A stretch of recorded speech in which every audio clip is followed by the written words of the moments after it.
आज का जो टॉपिक हम लोग लिए हैं सभी क्लासों के लिए ये टॉपिक निश्चित है, अच्छा है, ठीक है। कह रहा है कि दशमलव से भिन्न में बदलें, ये हर एक क्लास में आपको देखने के लिए पढ़ने के लिए ज़रूर मिलेगा, ठीक है। ऐसी कोई बात नहीं है कि ये स्पेशलिस्ट क्लास किसी क्लास के लिए लिया जा रहा है, ऐसी कोई बात नहीं है। ये सभी क्लासों में हम लोग को पढ़ने के लिए मिलता है। हर एक क्लास में अलग अलग तरीके से हम लोग को ये जानना होता है। तो आज जो हम लोग चर्चा करने वाले हैं ये ऐसा टॉपिक है जो सभी कक्षाओं में आपको मिलेगा पढ़ने के लिए, ठीक है। यानी दशमलव से भिन्न बदलने के लिए कैसे हम लोग बदलते हैं, आप लोग ध्यान से देखें और समझें, ठीक है। चलिए, पहला क्वेश्चन यहाँ पर दे दिया गया 0.3। ये बहुत ही आसान है। 0.3 यदि है यानी इसको हम लोग बहुत ही सरल तरीके से बदल सकते हैं। इससे आसान टॉपिक आपको कहीं नहीं मिलेगा, इससे आसान तरीका आपको कहीं नहीं मिलेगा, ठीक है। चलिए देखिए 0.3, तो जो 0.3 है ना इसको हम लोग ऊपर लिख लें, ठीक। और बट्टा के नीचे हम लोग क्या लिख लें, दशमलव के बदले 1 और दशमलव के बाद जितनी संख्याएं होती है ना उतना 0। यानी अब ये 0 जो दशमलव है ये गायब हो चुका है, ठीक है। यानी 3/10 हमको प्राप्त हुआ, ठीक है। ये बहुत ही आसान हुआ। अगर मान लीजिए कि यहीं पे दिया रहता 1.25 दिया गया रहता, ठीक है, इसको हम लोग को बदलना होता तो कैसे, ठीक इसी प्रकार से 1.25 या 1.25 हम लोग लिख लेते और दशमलव के बदले 1, फिर दशमलव के बाद जितनी संख्या है उतनी 0 और ये दशमलव अब गायब हो चुका है क्योंकि दशमलव के बदले हम लोग 1 लिख चुके हैं, यानी 125/100 हो चुका है। ये कटने वाला है, इसको हम लोग चाहें तो आसानी से कटा भी सकते हैं, कोई दिक्कत नहीं है। 25 से ये कट जाएगा, 25 में 5 से गुणा करेंगे 125 और 25 चौका 100 यानी 5/4 हमको प्राप्त हो जाएगा। ये बहुत ही सरल तरीका है दशमलव से भिन्न में बदलने के लिए, ठीक है। चलिए, और कुछ ऐसे प्रश्न इसमें दिए गए हैं, उसको बदलने में थोड़ा सा परेशानी होती है आप लोग को, लेकिन उसको हम लोग हल करके कैसे बदल सकते हैं। जैसे यहाँ पे आपको एक प्रश्न दे दिया गया है 0.3 या 4 जो भी रख ले, इस पर बिंदु है या इस तरह से डैश है, ठीक है। तो ये जो बिंदु या डैश रहता है इसका मतलब होता क्या है, इसका मतलब होता है पुनरावृत्ति।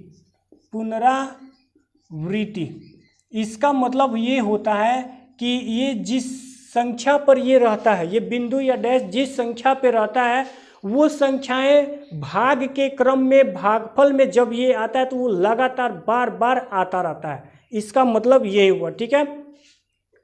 चलिए, तो हम लोग इसको समझना चाहेंगे कि कैसे इसको हम लोग हल करेंगे।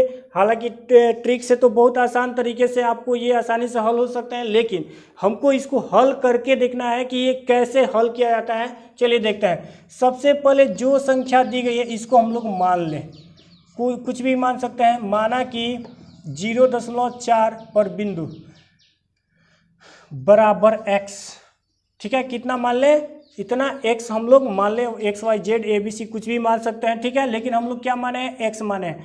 x मानने के बाद से इसको समीकरण हम लोग 1 कर सकते हैं। क्या कर सकते हैं, समीकरण 1। अब ये देखना है कि दशमलव के बाद कितनी संख्याएं हमको प्राप्त है, इतना भी लिख सकते हैं या इसको ऐसे भी लिख सकते हैं, x बराबर 0.4 भी लिख सकते हैं, इसको समीकरण 1 लिख सकते हैं, ठीक है। x बराबर इतना मान ले या इतना बराबर x मान ले, बात बराबर ही होता है, ठीक है। तो आप लोग x बराबर इतना मान लीजिए।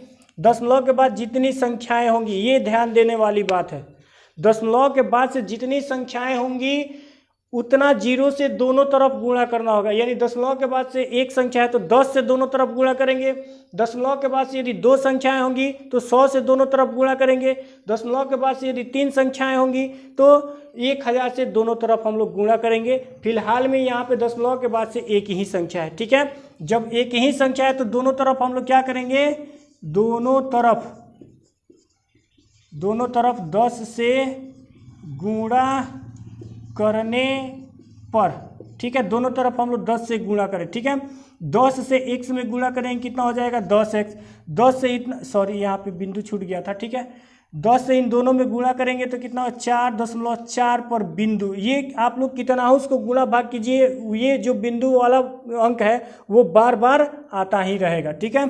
चलिए, तो 10x का 10x, इस 4 को हम लोग इधर लेकर के चले, -4 बराबर यहाँ पे 0.4 पर बिंदु फिर से हमको प्राप्त हो गया है, ठीक है।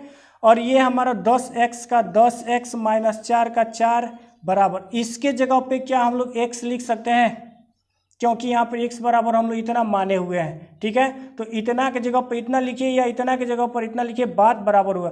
तो ये जो x आया है हमारा, ये जो x आया है ये कहाँ से आया है, समीकरण 1 से आया है, ठीक है, समीकरण 1 से आया है। ठीक, चलिए हम लोग देखते हैं अब क्या करें। इस x को इधर लेकर चले आए, इस 4 को उधर लेकर के चले आए। 10x का 10x, ये x इधर आएगा, क्या हो जाएगा, -x हो जाएगा। और ये 4 जो है बराबर के इधर है, बराबर से उधर जाएगा तो क्या हो जाएगा, +4 हो जाएगा, ठीक है। 10x में से 1x घटा देंगे, क्योंकि 10x प्लस में है, 1x माइनस में, तो एक प्लस में एक माइनस में रहता है तो घटता है। 10x में से 1x घट जाएगा, कितना बच जाएगा, 9x बराबर 4। इसमें से यदि x को हम लोग बाहर करेंगे तो ये 4 ऊपर चला जाएगा और 9 नीचे, यानी ये हमको प्राप्त हुआ। यानी किसी भी संख्या को यदि किसी भी संख्या पर बिंदु दे दिया गया रहता है या डैश दे दिया गया रहता है, उस समय यदि आपको बोला जाता है कि दशमलव से भिन्न में बदल ले, तो ये आसान तरीका है आपको बदलने के लिए। सबसे आसान तरीका यही है कि आप आसानी से इसको बदल सकते हैं, ठीक है। ये प्रश्न आपको कैसा लगा आप कमेंट बॉक्स में जरूर बताएं।